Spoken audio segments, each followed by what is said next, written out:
Olá, pessoal, tudo bem? Mais um nosso podcast, Alexandre Correia, trazendo hoje Mário Covas Neto, um amigo. Mário, muito obrigado por você ter vindo. O prazer é todo meu. Muito obrigado pelo convite, né? Não, é bacana Ainda fazer mesmo. essa apresentação, agora eu tô até vermelho aqui. Orgulho de ter gente como você aqui. Muito obrigado. A gente sempre traz pessoas, são amigos, evidente, mas amigos, ninguém seleciona nada, mas você é uma pessoa muito especial, muito especial obrigado, mesmo. muito obrigado. É verdade isso, é fato. Então, Mário, vamos começar. Você nasceu aonde? Eu sou de Santos. Eu nasci de Santos, vivi lá até os 15 anos de idade. Um pequeno período morei em Brasília com meu pai, que era deputado à época. 2 anos a gente morou lá. Mas aos 15 anos mudei para São Paulo e estou aqui em São Paulo desde essa época. Tanto que eu me considero um paulistano, porque minha vida está toda aqui. Apesar de eu ainda ter família em Santos, quando eu vou para Santos eu conheço bem a cidade, mas as pessoas já não reconheço mais, porque eu fiquei tão... É natural. A vida muda, o local que você está é São Paulo. Exato. Há muitos e muitos e muitos anos. A tua vida é São Paulo. Exato. Mas o senhor, teu pai, foi candidato a prefeito de Santos. Como que tudo começou? Você estudou aonde? Eu estudei até os 15 anos em Santos e vim para cá. E daqui seguia... Acompanhando. Segui aqui, acabei o 2º grau aqui, fui fazer faculdade, fiz Mackenzie aqui, fiz Direito no Mackenzie. E me formei, enfim, e montei logo meu escritório de advocacia e a partir daí nunca achei que fosse entrar na política. Tinha lá Embora tendo pai atuante. Exatamente, acho que um dos fatores era esse, né? Porque, veja só, meu pai faleceu tem mais de 20 anos, tem 23 anos já que ele faleceu, mas ele ainda é uma figura pública muito forte, presente, muito forte. Volta e meia o nome dele é citado por alguma... Como nós citando aqui agora. Exato. Então, é o seguinte, e ele deixou, apesar de os políticos, de modo geral, ter uma imagem muito ruim perante a população, meu pai fez política praticamente a vida toda dele, ou pelo menos toda a minha vida, enquanto estive com ele, e deixou uma imagem muito bonita, o que é uma coisa surpreendente para quem fez isso. Muito difícil. Então, quando eu digo que praticamente a minha vida toda, pelo seguinte, a primeira eleição que ele disputou eu tinha 2 anos de idade. E durante todo esse período, e ele vivia política 24 horas por dia, não era uma coisa assim. Eu não entrar na política não é porque não tivesse orgulho nem interesse. Sempre tive interesse, sempre participei das campanhas dele, depois que me tornei adulto, intensamente. Mas eu não participava do mandato, seja no executivo ou no legislativo, eu não participava do mandato, apenas um período que eu fiquei lá no escritório político dele, mas eu não participava do mandato. E tenho a impressão que, de uma forma inconsciente, eu não queria comparação. A comparação sabia que sempre seria desfavorável para mim, a comparação com ele. Então, eu não queria essa comparação. Mano? É uma questão de inteligência, né? E humildade. Humildade. Era muito... Aí vem a humildade. Mas é o medo de... E eu tenho isso até hoje, assim, um receio de manchar essa história tão bonita dele, entendeu? Ele deixa uma história tão... Pô, eu não tenho o direito de manchar. É um problema. Então, eu resisti muito para ser candidato, tanto que eu fui candidato a primeira vez, ele já tinha falecido há mais de 10 anos. Apesar de, quando ele era vivo, em alguns momentos eu ter sido sondado para ser candidato, não por ele, para o pessoal do partido e tal. Era mais ou menos natural aproveitar o nome dele. E coisa que você não fez. Não queria fazer. E, na época, ainda tinha uma atividade esportiva que sempre foi minha paixão. Eu corri de automóvel durante muito tempo. Aquilo realmente era o meu grande prazer. E disputava campeonatos brasileiros. E quando você vai correr, por exemplo, sei lá, em Brasília, ou Goiânia, ou em algum lugar no Rio Grande do Sul, normalmente era uma viagem que começava na quinta até domingo. Certo. Porque quinta você ia para a cidade, na sexta tinha eventualmente treinos livres ou montagem do carro, etc. Preparação do carro, treinos e tal. E aí eu pensava o seguinte, como é que eu posso ser um homem público e ir para Goiânia numa quinta-feira para participar de uma corrida? Que era o prazer que realmente você tinha. Então eu falei, primeiro que eu vou deixar de fazer uma coisa que eu gosto. Segundo, eu vou ter uma responsabilidade da comparação que para mim, eu sei que eu vou sempre... Era um peso, Mário? Era um peso isso? Mas é um peso... É um peso, mas não é uma coisa ruim, porque não é numa comparação, é a comparação para o melhor. Você tem orgulho disso? Muito. Eu calculo que você tenha. Mas muito. Porque é muito difícil no nosso país, né, políticos, que você falou bem, né? Quer dizer, ter essa responsabilidade e caráter, né, de uma coisa que é um exemplo. Quer dizer, você tem que continuar dando o exemplo. É o que se espera, né? É o que se espera de mim. E aí, e é muito... Você sabe que quando a primeira vez que eu fui candidato, as pessoas falavam assim, olha, se você for metade do seu pai, já tá bom. Ô, louco. Aí falava assim, uns falavam assim, não, se você for 30%, tá... Eu gostava 30? Daquele que falava 10%. Aí eu falei, pelo menos a responsabilidade é menor. Como é que é? Aí eu entro. Aí eu sou capaz. Mas alguém falava 10%. 10%. Eu falei, ótimo, 10% já tá bom. Mais baixo, mais... Não. E aí, a vida? O que rolou? O que você fez? As eleições, partido? Então, Conta um pouco da história, tua história. A minha história, quer dizer, como na política, eu fui candidato a primeira vez em 2012, 16, 20, não. 2012, a vereador em São Paulo, pelo PSDB. Fui, naquela altura, o quinto mais votado, quinto ou sétimo, não me lembro mais, mais bem votado de todos os candidatos, o que me deu já de cara uma responsabilidade grande, tive algo como 60 mil votos. E aí eu pensava assim, eu tenho que fazer o melhor possível, porque eu sabia que aquelas pessoas que tinham votado em mim estavam um pouco se espelhando no meu pai. Então, quer dizer, o negócio da responsabilidade que nós falamos. Então, eu falei assim, eu tenho que fazer o melhor possível para não decepcionar essas pessoas. Lógico. Eu não estava pensando em outras pessoas, senão aquelas mesmas. Apesar de eu não saber quem eram, não sei se 60 mil. Você vê sempre que eu falo teu orgulho de te receber, porque cada vez que você está falando, prova mais a humildade que você tem. Não, mas você estava pensando na responsabilidade do teu pai que votaram em... Quer dizer, você tem vamos dizer, tem um peso também, né? Mas chegou uma hora que esses medo. Meus cabelos brancos... Aí o que acontece? Eu tive a felicidade, na reeleição... Você é o Zuzinha. Isso, aumentar a minha quantidade de votos. Você sabe que tem uma coisa muito curiosa, né? Assim, Zuzinha, teve um período, meu pai foi cassado, e ser cassado na época da ditadura, ele ficou proibido de participar de qualquer atividade política. Você vê, para um cara que fez política a vida inteira, durante 10 anos, ele não podia participar de uma conversa como essa aqui. Foi condenado ao desterro, né? Ele não podia participar, votar nem ser votado, nem discutir política, nada. Ficou alijado o processo. Nesse processo, nesse período, foi um período que aí eu comecei a minha atividade esportiva, eu corria de kart. Certo. E ele me acompanhava sempre. E no kart, eu tinha lá meu capacete, tinha um Zusa aqui do lado. Né? E foi o período da minha vida que o meu pai era o pai do Zusa. Que ali era eu que... Muita calma nessa hora. Respeito é bom e eu gosto. Depois eu fiquei o filho do Mário Covas, entendeu? A coisa muda. A coisa muda, dependendo da época. Mas, como enfim. dizia o Fernando Pessoa, assim ele parece. Isso aí. Mas assim, aí eu fui reeleito com uma votação maior do que eu tinha tido. Lógico. 60 mil na primeira eleição, na segunda 75 É natural. mil. Se for uma coisa honesta, tem que ser. Aí o que aconteceu? Eu fiquei muito feliz, porque eu falei, eu senti uma certa aprovação. Tem um trabalho meu nisso. Tem uma aprovação. Né? Não é só, quer dizer, quem apostou eventualmente... 60 mil do meu pai, 60 mil comigo, também. Era assim que... É uma previsão. Né?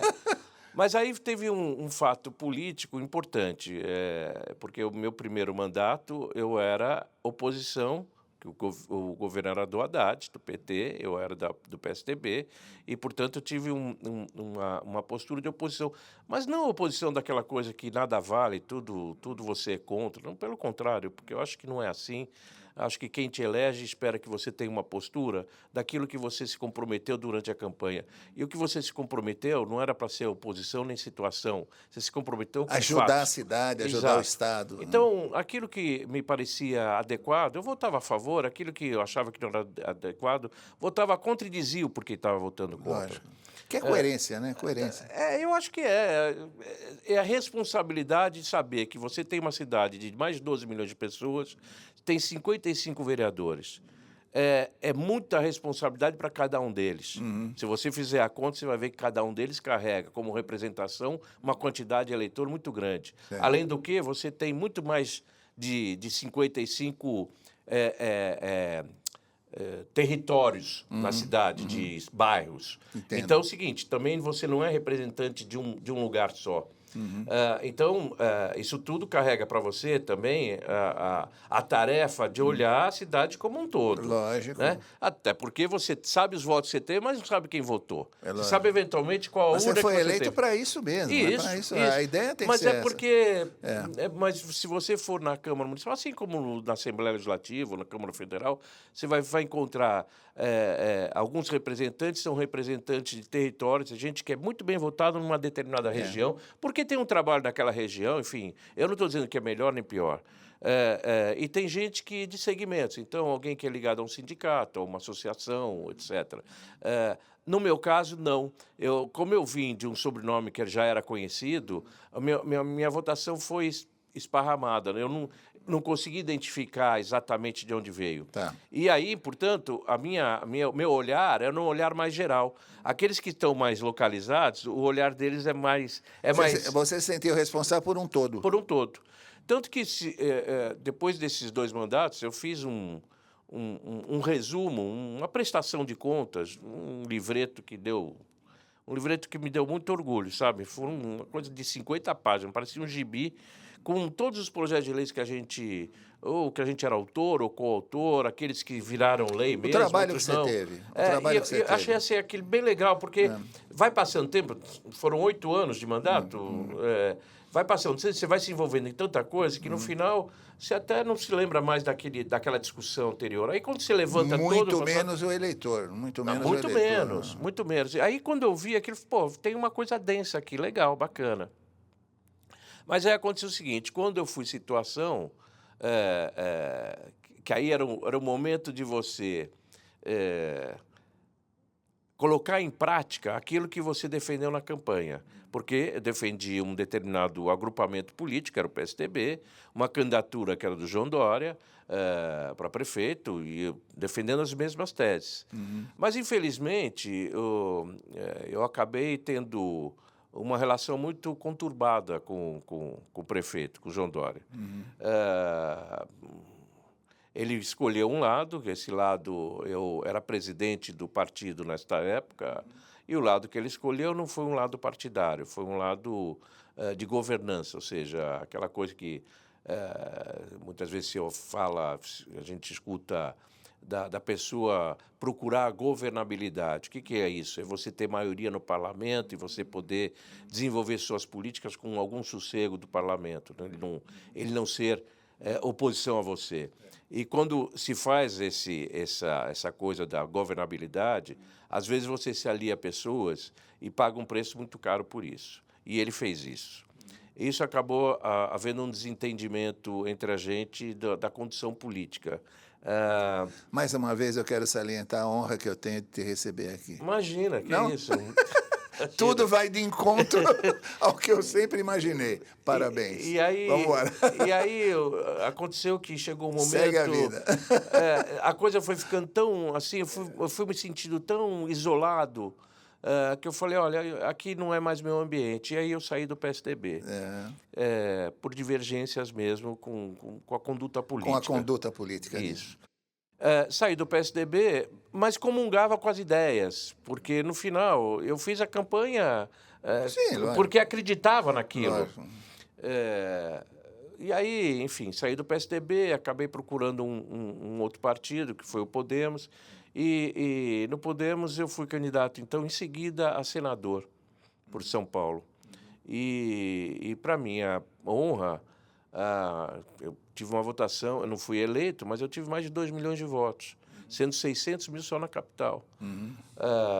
Isso me engrandeceu naquele momento. Sem dúvida.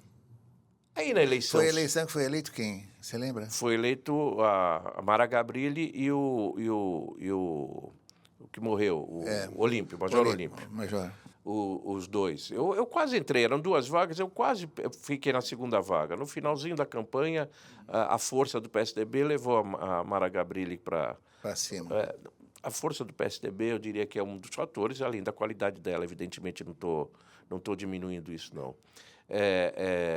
Mas, enfim, eu saí me sentindo muito, assim, feliz. Realizado. Porque eu estava num partido pequeno, a minha chance era muito menor. O meu candidato a presidente da República era o Álvaro Dias, que também começou muito bem, mas ele foi esvaziando ao longo da campanha. Para você ter uma ideia... Foi o que realmente ocorreu, né? Para você ter uma ideia, eu, como senador do partido, tive mais votos aqui no Estado do que ele, como candidato a presidente. É verdade. Então, foi uma experiência muito bacana. Aí terminou aí, em seguida, ia terminar meu mandato de vereador, esse segundo mandato, e eu fui candidato à reeleição com o Bruno, meu sobrinho, então, candidato a prefeito. E eu fiz uma campanha muito... Vote Bruno, vote Covas 2 vezes e tal. Fiz uma campanha muito colada nele. Mas ele no PSDB e eu no Podemos. Fazia parte da coligação que apoiava ele. E aí chegou no resultado do primeiro turno, quando se resolve a eleição de vereador, ele foi o mais votado como candidato a prefeito. Mas aí eu não fui eleito e tive uma votação absolutamente pequena. Pra você ter uma ideia... Como eu disse, tive 60 mil votos na primeira eleição, 75 na segunda. Logo em seguida, fui candidato a senador, tive 600 mil votos só na capital. E essa eleição eu terminei com menos de 10 mil votos. E aí eu fiquei assim, sem entender... Acho que você fez a campanha dele e não fez a tua, será? Não, olha, tem várias coisas, assim. Não tem nenhuma razão que eu possa dizer o seguinte, não, essa é a razão principal.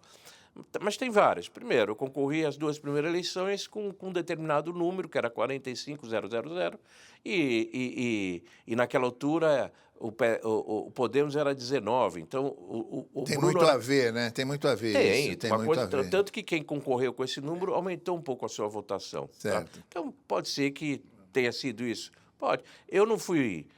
pego com dólar na cueca, não saí pelado no meio da rua, tal. Não teve nenhum escândalo me envolvendo, entendeu? Lógico. Nada. Então, só no sentido positivo que foi a eleição para senador. Então eu não consegui compreender. E aí tem várias pequenas razões, mas eu acho que todas elas somadas, ainda assim, eu não entendi o resultado.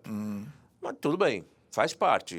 Quem entra no jogo, você ganha e perde. Lógico, aliás, tem muito mais gente perdendo. A alegria para senador e a tristeza de não ter atingido o que era natural que tivesse. Sem dúvida. Sim, foi surpreendente. Assim, para mim, foi surpreendente até para quem estava envolvido nas campanhas, até dos meus adversários, porque você fazia um cálculo de quem ia retornar para a Câmara dos vereadores que estavam lá, o meu nome vinha com naturalidade pelo resultado do senador. Lógico, seria natural. Mas, enfim, não aconteceu. Enfim, naquele momento foi o momento primeiro quando o Bolsonaro... foi uma onda que veio. O Bolsonaro estava junto também com Dória, com coisa, né? Bolsodória, aquela coisa toda. Mas, assim, isso, né? Foi. Mas eu diria que... Não, isso foi de senador. Desculpe, foi ao contrário. Em seguida, não, mas assim, foi a primeira vez que mudou o cenário político, vindo uma novidade como o Bolsonaro, que, na verdade, não é de São Paulo, tem raízes aqui, mas é carioca, mas acabou fazendo uma fila de pessoas aqui que o apoiaram durante esse período todo. E eu sempre acreditei que política... você tinha que procurar o equilíbrio, procurar política é a arte da conversa, de você negociar no bom sentido. Quer dizer, eu tenho uma posição, você tem outra. Se a gente ficar debatendo e não for capaz de dialogar, as nossas posições vão ser imutáveis e a gente não vai sair do lugar. Respeitar o adversário. Respeitar trabalhar pelo coletivo. Isso, mais do que isso. As posições nossas podem ser diferentes, mas, de repente, a gente tem algo que seja comum e a gente pode trabalhar junto no que seja comum. Eu não preciso ser seu inimigo. Foi o que você disse apoiando no tempo Haddad. Você apoiava quando era coisa boa para... Você é adversário, mas você não é inimigo. E acho que política é isso mesmo, é a arte de você conseguir encontrar soluções para crescer. Meu pai dizia uma coisa que uma corrida é uma sucessão de passos. E é isso mesmo. Você não chega ao final se você não der o primeiro, segundo, terceiro, quarto, quinto... É a turma te procurando, Isso aí é normal. Pronto. É normal. Desculpe. Isso é campanha normal. Desculpe. Tem que ter mesmo. Tá viva. Essa é a parte boa, né? Assim, mas você fica se preocupado, né? Tem que virar ao contrário para ele não te chamar a atenção. Não, tudo bem. Então perde o raciocínio. Mas, assim, em política é essa coisa de você poder dialogar, porque, às vezes, quando o teu adversário fala, e o parlamento ensina isso para a gente, sabe? Você tem lá um regimento que dá a oportunidade de todo mundo ir na tribuna e falar. Sim. Inclusive aquele que você acha que tem... Abomina. Abomina. E ele vai lá e você tem lá, você está escutando o cara. Ele tem esse direito. E, muitas vezes, o sujeito vai lá e ele faz uma abordagem. Se o sujeito tiver uma abordagem com fundamento, ainda que os fundamentos você possa colocar em dúvida, mas ele dá uma abordagem diferente da sua. Você pode até duvidar do fundamento se é real ou não o que ele está falando. Mas, dentro do que ele está falando, você pode aceitar se for verdadeiro. Sim. E aí você pode perceber o seguinte, ele está olhando o mesmo problema por uma ótica diferente, mas é uma ótica que, às vezes, faz sentido. Certo. E, se faz sentido, você tem que agregar no seu convencimento também a ideia desse camarada. E se algo tiver de intersecção comum, por que a gente não pode lutar para aquela coisa que é comum, né? E avançar alguma coisa? É o primeiro passo, e aí dá o segundo e o terceiro, etc. Era então, o que o Mário falou. Era o passo. É isso aí. Então, você não ter... a política, então, para mim, eu acredito que seja isso. É você ter essa possibilidade de estar aberto ao diálogo. E ter o equilíbrio... se você não tiver o equilíbrio, se você radicalizar a sua posição, você não vai conseguir avançar assim do jeito que eu estou falando, né? Então, acredito que política é assim que deve ser feita, com seriedade. Lógico, pensando o seguinte, as pessoas que estão lá, elas não estão lá para tratar do seu problema individual. Elas estão lá para tratar de problemas coletivos. Deveriam estar. Muitos estão no coletivo, muitos estão. Eu posso te afirmar, na experiência que eu tive, muitos estão. E tem muitos também, eu não sei a proporção, como em qualquer lugar. Que querem tirar médico, proveito. Advogado, tal. Tem bom, tem ruim, todo lado tem, né? Mas eu acho que tem pessoas que, desde de pequena, elas são forjadas, são trabalhadas, são educadas para vencer na vida. E essas pessoas olham muito para si, para o seu objetivo de vencer na vida. E tem pessoas que pensam mais coletivamente, pensam como é que pode ser o resultado que envolva a turma, o pessoal. Ele pensa menos nele, mas pensa nele junto com os outros. Como é que a gente avança em conjunto? Exatamente. Esse eu acho que é o que muda o perfil. É o divisor de águas. Então, se tem uma pessoa que foi forjada a ter ganho pessoal, quando ele está na administração pública, ele não desveste esse casaco para vestir um outro casaco. Ele tem esse viés ainda. Então, seria muito importante que a gente pudesse sempre ter pessoas na administração pública que pensassem no coletivo. Lógico. Em primeiro lugar. Né? Então, e tem uma coisa, num país e numa cidade como a nossa, tão contraditória de problemas, as pessoas mais humildes, elas têm mais dificuldade de serem ouvidas. Naturalmente tem dificuldade. Tem dificuldade porque não tem acesso, eventualmente, à comunicação, não sabe, tem desconhecimento qual o caminho a ser tratado e tal. E elas se servem daquelas pessoas que elas veem que têm alguma notoriedade para as suas reivindicações. Então, mesmo a atribuição do vereador ser fazer leis e fiscalizar o executivo na execução do orçamento, que é a função principal.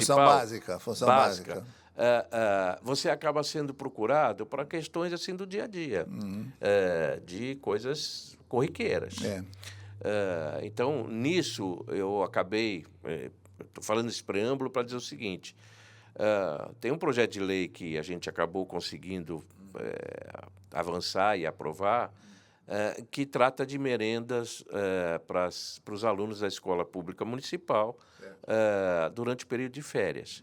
Porque, como se sabe, se você não tiver se você tiver desnutrido, subnutrido, o seu desenvolvimento intelectual enquanto criança vai ser prejudicado. Sem dúvida.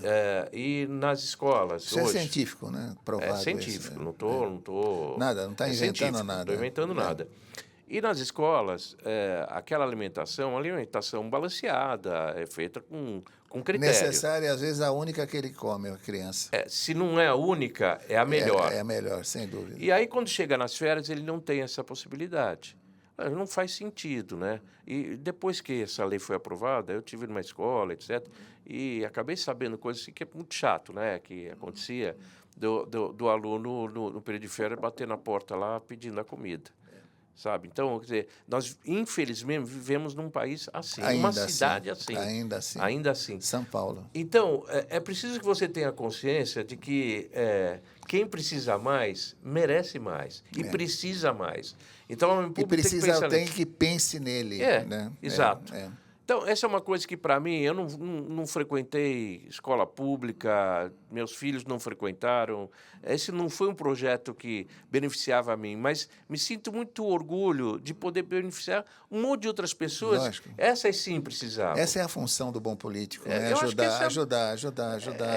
A função corrigir pública, falhas. eu acho. Eu acho que por outro lado, a gente fez coisas assim. Então, por isso que eu estou falando, meu mandato foi um mandato muito aberto, muito amplo. Tem uma outra coisa que virou lei, que é uma coisa difícil de ser fiscalizada, mas que também teve uma repercussão muito, muito engraçada, porque eu nem esperava essa repercussão, que foi o negócio de fogos, proibição de fogos com estampido, né? Assim, a inspiração inicial era um cachorrinho lá, que eu tinha um cachorrinho que, cada vez que tinha um jogo de futebol... Estourava, berrava, ele fugia. Ele ficava louco. E aí, eu falei, pô, mas como é que é isso? Aí fiz audiência pública, tal, para até ser votada a lei e tudo. E aí percebi que é o seguinte, o alcance era muito maior, porque você tem... não só cachorros, gatos e pássaros que os fogos interferem. Mas interfere muito no autista, por exemplo, que tem uma sensibilidade auditiva grande. Então, aquilo é uma coisa que interfere. O autista. Interfere no enfermo, interfere no idoso, interfere na criança, no bebê. Interfere na vida de muita gente. E ainda tem o seguinte, né? O Fogos também serve, muitas vezes, para uma comunidade avisar, olha, chegou um carregamento novo de droga, né? Ou a polícia está subindo o morro, sabe? Aquela coisa. Então, tem várias coisas. Mas aí mais no Rio, né? Aqui também tem. Aqui também tem. Eu morava de um lado de uma comunidade que eu já sabia que alguma coisa estava acontecendo. Chegou alguma coisa. Mas assim, e tem uma coisa que a gente acabou fazendo uma pesquisa, que essa é interessante, mas essa não é só no de barulho, mas fundamentalmente esse era mais usado, então, que é o seguinte, na época de festas juninas, aumenta consideravelmente o número de pessoas que se servem do atendimento de saúde com problemas decorrentes de queimaduras, até de perda de parte de dedos por conta dos fogos. Então, a coisa tomou um alcance maior. Um volume grande. É claro que é muito difícil você fiscalizar isso. Por isso, a população tem que ajudar na fiscalização. Mas o fato de você ter uma lei já te dá, pelo menos, o direito... Você fez o que tinha que fazer. Você não dá para pôr o fiscal em cada esquina e ficar... Até porque o cara solta e vai embora. É o máximo que você pode... Não, mas isso ajuda na conscientização, sabe? Lógico. É que nem um negócio, se você se lembrar, nós lembramos. Lembra que quando o cinto de segurança era uma coisa que praticamente ninguém usava. Você lembra disso? Ninguém usava. Ninguém usava. E tinha gente contra. Tinha gente contra. Isso foi obra do Maluf, lá, da época do Maluf. Maluf que faz. Maluf que faz. E aí ele proibiu isso e tinha uma multa pesada. Hoje em dia, é natural as pessoas entrarem no carro e pôr o cinto. Você sabe que eu vi outro dia até uma publicidade de jornalistas famosos, que ficaram famosos, contestando na altura, né, naquela época. Eu lembro. Era o direito o direito dele. Se eu quiser pôr, é incrível, né? Como as coisas mudam. Mudam. Hoje você é candidato a vereador. Sou. Partido. Voltei para o PSDB. PSDB. Agora que o João Dória saiu, eu voltei. Que bom. Mais uma vez, orgulho. Então, nada pessoal. Mas você tem um número. Sim, sou candidato. Eu precisava falar para esse pessoal que vai nos ver, se Deus quiser, que você é uma opção para vereador e é uma opção que a gente, com maior orgulho, indica. Que bom, com certeza, obrigado. Com certeza. O número qual é? 45-45-4. 45-45... 4. Então, 4-5-4-5-4. Então não tem erro, é 45-4-5-4. É o mesmo número que você teve antes, não? Não. Meu número anterior 45 era é o partido. 45.000, 45.000, mas dessa vez eu não era candidato, sabe? Acabou que... Não era ou não queria ser? Não pretendia ser candidato. Voltei para o PSDB no prazo de possível de filiação para ser candidato, mas não fiz nem publicidade disso, porque eu não pretendia ser candidato mesmo. Mas depois da convenção, eu acabei tendo um apelo da direção partidária para que fosse candidato. Fizeram lá um documento e tal, enfim. E aí eu me tornei candidato. Mas quando eu me tornei candidato, já tinha sido feita a convenção. Sim, lógico. E os números já estavam escolhidos. As coisas já estavam adiantadas. Então já tinha uma não pessoa... Não foi uma pré-candidatura, não, quer dizer, você foi intimado a ser candidato. Então, naquele momento, o 45000, que é o que eu usava, já estava sendo ocupado por um outro candidato. Um outro colega. Aí eu fui vendo os números que estavam vagos e eu achei esse daqui interessante, porque ele é repetição. 45, 4. Não tem como errar, né, pessoal? É 45, 4. Isso. 45, 4. Então, tá Zuzinha ou tá Mário Covas? Não, Mário Covas. Não, o Zuzinha não é não é tão conhecido. Aliás, eu tenho a mãe de um amigo meu que me chamava de Zuzinho. Ela falou assim, ela não se conformava que era Zuzinha, ela falava Zuzinho. Não, é porque é o diminutivo de Zuza, né? Mas ela não entendia. O capacete na corrida. Né? Exatamente. É isso aí. Eu me lembro muito do senhor, seu pai, teve uma greve de professores que ali na Praça da República, né? E fecharam, é a história de PT, né? Cada um tem um jeito. Um jeito, não é bem o jeito, mas pelo menos para mim não, mas é o jeito que eles têm e acabou. E eu me lembro que eles subiam num caixote, a PM estava do lado dele, eu não vou entrar por trás não, eu vou entrar por aqui pela frente. Eu sou o governador desse... Isso mesmo. Aí entrou no meio daquela multidão lá. Foi aí que ele me ganhou, mas porque você sabe que esse cara é macho. Mas ele entrou... Não, a história ainda é um pouco mais longa. Ele entrou no meio de um tumulto, claro. Ele entrou lá e na hora de ir embora, ele falou, eu saio por onde entrei. Porque os caras, na hora que ele entrou, eles fecharam... Você lembra disso? Lembro, eles fecharam... Para mim ficou. Puseram corrente e tal, para não entrar mais. E ele falou assim, eu não vou sair por outro lugar. Não é possível que o governador de estado vai entrar numa secretaria estadual pelos fundos. Não sou eu sou governador do estado. Aí ele saiu, saiu pelo mesmo lugar, só que aí a saída foi mais tumultuada ainda. Mas foi bom. E ele não... Você sabe de uma coisa? Essa história ela é um pouco mais longa, porque essa ocupação que foi feita em frente à secretaria, ela durou um tempo, um mês, sei lá eu quanto, ou mais. Eles foram ocupando, foram fechando a porta, a frente. Primeiro ocuparam e tal. E botavam um carro de som lá. E quando tinha reunião do secretariado dele, a secretária de Educação da época reclamava muito disso. Ela falou, está difícil de trabalhar, porque o pessoal tá bloqueando a entrada, o som alto do carro de som lá atrapalha a gente, não sei o que lá. Tal. E ela reclamava disso, querendo algum tipo de providência para tirar as pessoas de lá.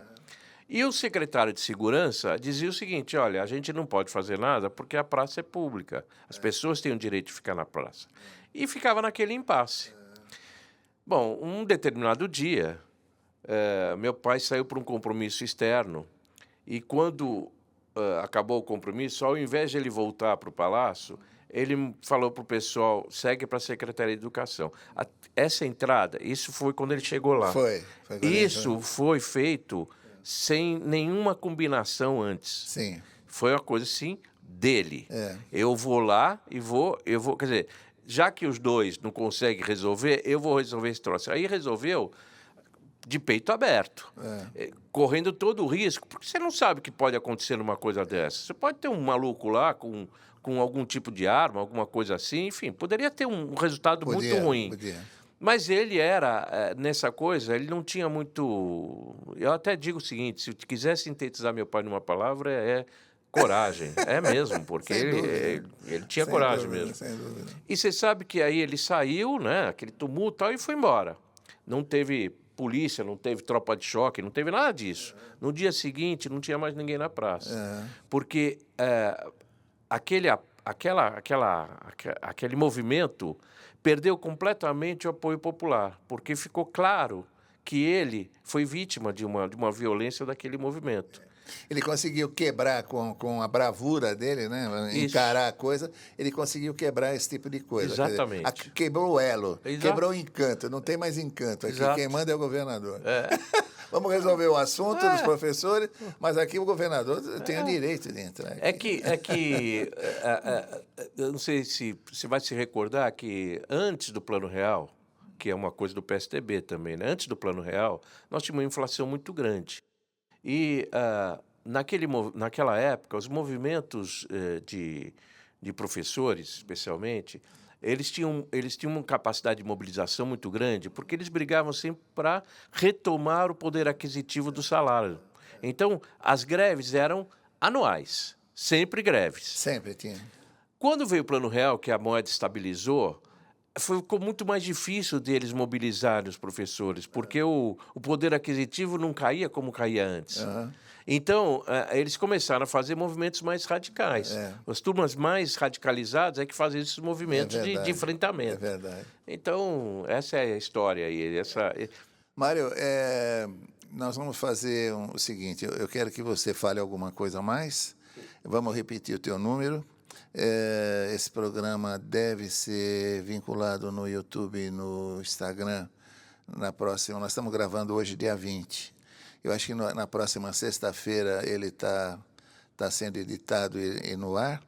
E fazer votos que a tua campanha seja feliz e que você realmente nos represente lá, porque é verdadeiro, né? Quer dizer, a gente tem que ter pessoas como você, íntegras, corretas. Obrigado. E humildes, né? Você muito já viu obrigado. por tudo? Que levem a coisa e que defendam, porque está difícil de achar gente desse nível, desse estirpe. Mas né? Tem. Você falou mesmo que tem. São você 1000 candidatos, quer dizer, não é possível que não tenha gente boa. Tem sim, tem sim. A gente tem que puxar um ou outro, né? É o que nós estamos fazendo aqui.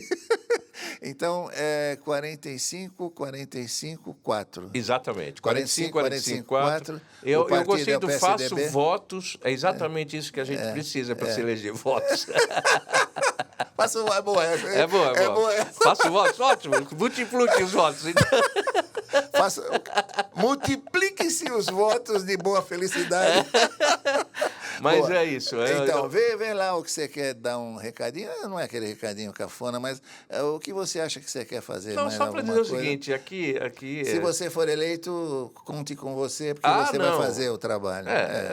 Olha, a gente não é dono da verdade, nenhum de nós. Muitas vezes, quando você vai lá, como eu disse, o sujeito é eleito e representa uma parcela da população aqui. E muitos assuntos que são discutidos na Câmara Municipal são assuntos que aqueles vereadores, parte deles, desconhecem, vão estar tendo conhecimento naquele momento.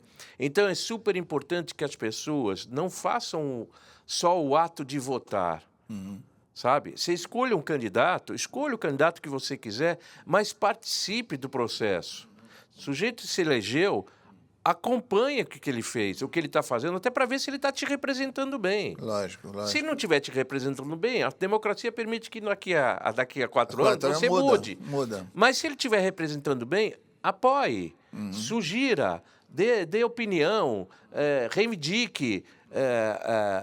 As coisas não espere um super-homem, um salvador da pátria. Um salvador da pátria. É difícil. Não é difícil, isso não existe. O que existe é organização popular. Se as pessoas forem organizadas, elas vão pleitear e o governo vai ceder. Qualquer governo vai ceder. É verdade. Porque ele está lá para representar. Logo, se o representado quer alguma coisa, ele não tem que fazer diferente disso. A democracia representativa do povo, né? É isso. Do povo. É isso. Pessoal, o Mário Covas Neto.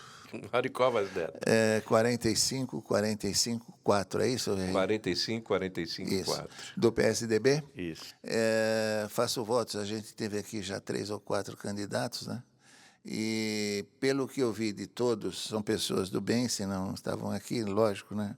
Não que nós vamos selecionar ninguém, mas pessoas boas querendo ajudar. Que todos sejam eleitos e que você também. Muito obrigado. Porque vai ser bom. Muito obrigado. Vai ter uma turma boa lá. E eu quero divergente do outro, mas de partido, né? Mas bom.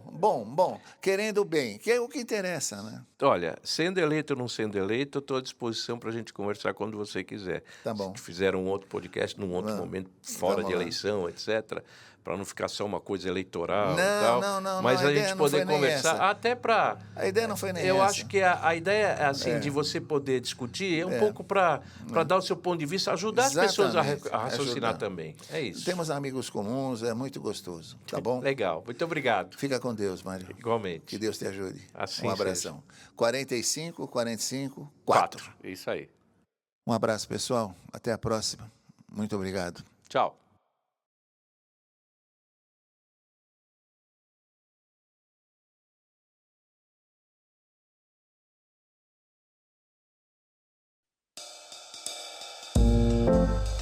Música